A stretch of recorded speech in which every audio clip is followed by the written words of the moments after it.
Hi everyone. Welcome and welcome back to the Marketing Made Inclusive podcast. I am your host, Joyann Boyce. Um, it's been a minute. It's been a little while. Things have been moving in the space of AI beautifully, chaotically. That is the space I operate within the marketing world.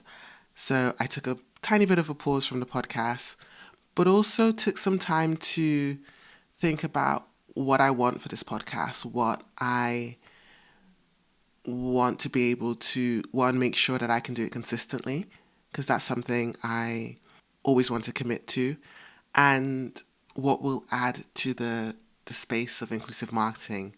So, yes, we are back. We are back with a lot more intention in regards to what we're going to do. This is not saying that what we've done or the guests we've had has been um, nothing but amazing guests. The conversations have been amazing. It was just on my end, I felt like I was having all these amazing conversations, but still not answering the main questions that the majority of people I was meeting day to day had about inclusive marketing. So myself and the team, we kind of sat and thought about what exactly we want the podcast to be, what is manageable for us internally. It's a small run operation here. Got big goals and big ambitions, but it is a small operation. Um, yeah, I've said a lot, and I really don't like saying. However, it is, as of recording this, it's June, which is in the marketeer's calendar, depending on region and company values and so forth. It's normally the month where the companies change their logos to the pride flag. Which version of the pride flag? It's kind of how I tell now. If they have the most current one, the one that includes black and brown individuals and indigenous individuals, I'm like, okay, they're a little bit more up to date. But anywho, companies change their logo, they start doing pride events, they start committing to various things to celebrate, I would say, the LGBTQIA plus community. However, I, you all know me by now, I can be quite cynical in wanting inclusivity and representation. There's some things that just are okay to not do.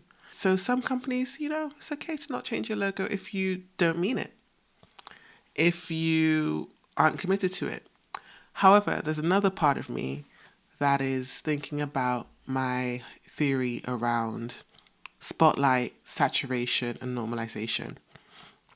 For those who haven't heard me talk about this before, essentially, I think a lot of things in society and a lot of things within the inclusive marketing space, particularly, go through a phase of spotlight where, with Pride, I would say, at once upon a time, it was really radical for a brand to change their company logo to the pride flag. It was really radical for a brand to say that they're supporting LGBT rights. It was really radical for there to be any pride related product in a store or on sale or just anywhere. And I feel like over the recent years, I would say over the past 5, maybe 6 years, I feel that the celebration of pride from a marketing and a corporate aspect has stepped into the saturation phase, where it's just everywhere and it's lost it's lost a lot of its original meaning, but it's everywhere. And these have benefits for making the movement more known and more aware. However, they have negative aspects because it's losing that meaning, that understanding, and some companies are committing to celebrate, I don't know if I'd say celebrate, are committing to the marketing of pride without the authenticity of following the values. I want to stay in the marketing lane. The company values should match the marketing, but sometimes it doesn't. So now that we're in a phase where the marketing team would probably change the logo, put out a campaign, run an influencer campaign or something, reach out to LGBT creators, They do all the things. Meanwhile, the company is doing almost everything opposite to that. I feel like now it's in the saturation phase. And there's a potential for, I think, over the next couple of years for it to slip into normalization where it's just expected. It's expected that once June comes around, it's expected that companies will do these things. It's expected that companies will change their logo. It's expected. It becomes normal. But that has diluted it and diluted the intention behind it a lot. Actually, before I go into negatives, let's talk about the positive. The positives is the product and the content. And for individuals who are part of the LGBTQIA community, now is the time to shop. Now, again, I'm doing the positive. We're not talking about ethics of these brands.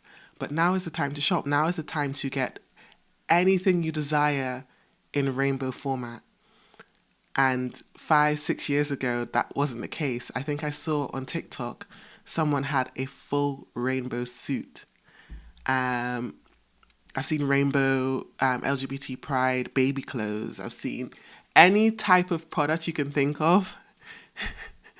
They have found a way to make it part of pride and make it part of the rainbow, which I'm laughing, but it's also kind of capitalism and marketing and product placement and all that at its finest, you know? Just, but that now leads to a sense of normalization where, okay, we've done it. We've painted everything rainbow from the 1st of June to the 30th of June. I forgot how many days were in June. What is the next phase? What is the next thing to make this deeper? Because it won't stay this way forever.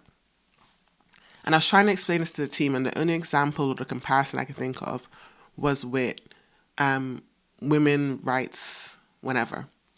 Once upon a time, it used to be radical for women to wear trousers in certain countries. It used to be radical. It used to be like, oh my goodness, there's a campaign and a woman is wearing trousers or pants, wherever you're listening to this. And eventually it became, okay, that's what a businesswoman does. A businesswoman, it became branded as this thing that a certain type of woman wears pants. And now it's become so normalized that I don't think anyone would bat an eye at seeing a campaign of a woman in trousers or pants. Like, they'd probably laugh if anyone even pointed it out. And then the next phase of that is making, I say we're in now, making gender neutral clothing where it is not labeled as feminine or masculine, it's just clothing people can wear. So that's the next level of making things deeper. And marketing has its part to play in that. Marketing has its role to play in that movement. And I'm wondering now with LGBTQIA plus rights and representation and how that's reflected in marketing, what is the next phase? What is the next phase for brands now that they've committed to June and committed to that month? How are they going to take it deeper? There's aspects in terms of truly supporting the movement, you know, committing to changing policies, committing to give equal rights to all variation of parents, committing to that. There's internal things companies can do. But I'm questioning now, what are the things the marketing teams are going to do?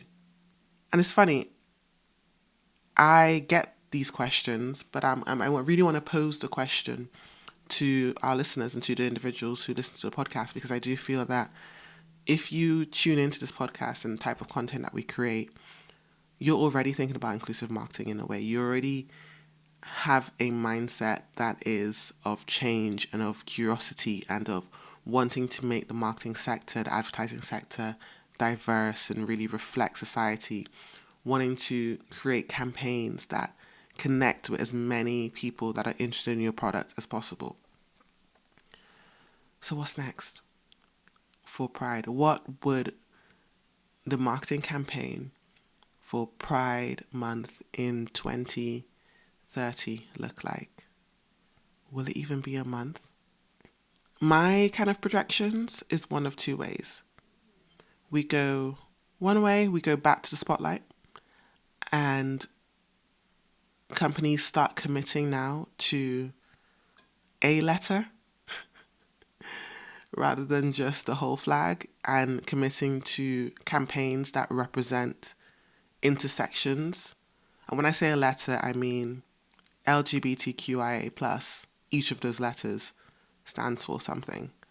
And within each of those, like if we look at lesbians, the representation of lesbians in marketing campaigns tend to fit a certain stereotype. Is it now that brands go back to the spotlight phase and start thinking, okay, how can we represent, pick an organization, Joyann. Let's say Apple. Apple is showing us how to use their new product in the home and how it is, a family-friendly product. And they are starting to think, how can they represent families in a new way, focusing on lesbian couples, and start to think deeper about what that persona looks like. Can they represent a queer, disabled, dark-skinned lesbian couple that doesn't fit the conventional stereotypes, where one is femme and one is masculine presenting, and the tropes. I don't need to break it down. So that's one avenue. Brands come back to the spotlight phase and they focus in on a letter, and they pick that letter and they go ham on a campaign. The other phase is it's no longer a marketing month. That a marketing team just has their own time of the month where they're like, yeah, so we're going to celebrate. I think there are certain times of the month that will never go away. So for Mother's Day, we're going to celebrate all the lesbian mums. And yeah, that's what we're going to do. We're not going to do it in June. We're just going to do it whenever. Or, we're going to celebrate trans women, trans men, just on a random October, and just, have it there. I caveat that second route with, I don't think every brand can do that without going through the original steps of, warming up their current audience to let them know that that brand is aware